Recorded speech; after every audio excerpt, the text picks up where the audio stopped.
Greetings all, Trendane here. Not too long ago, I uploaded The Green Hills of Stranglethorn, which seemed to be fairly well received. A lot of people seem to like it.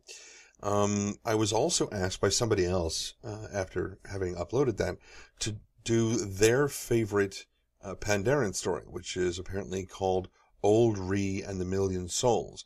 So that's the one I'm going to be recording next. In fact, I'm just about to start it.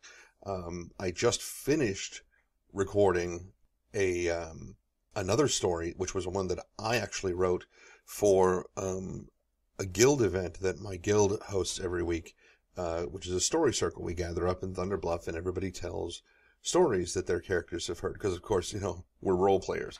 So I wrote this little story called Teegol and the Greatmother Weaver. And I was actually pretty happy with it. And so I recorded it.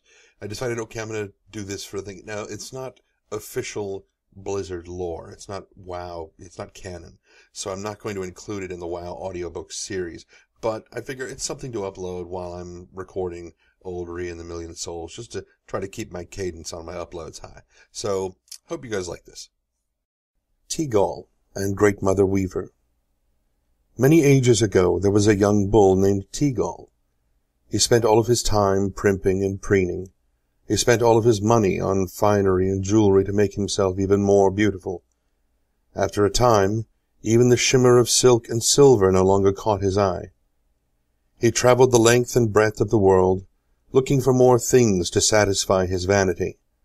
A trinket here, a bauble there. When earthly pleasures could not fill the growing void inside him, he paid a powerful mage to send him to the elemental plane.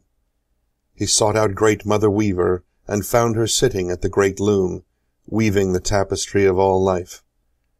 She held in one of her many hands a shimmering needle through which was fed a glowing skein the same color as his eyes.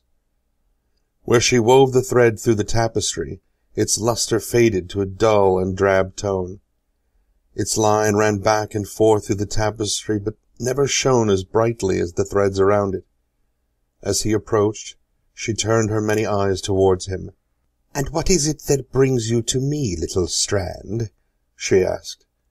With no sense of ceremony or reverence, he demanded that she create the most fantastic clothes that he would ever wear, vestments of such refinement that the Earth Mother herself would weep. She looked at needle and loom before regarding him again. She nodded and said, "I will do this for you, Teegol, but only once."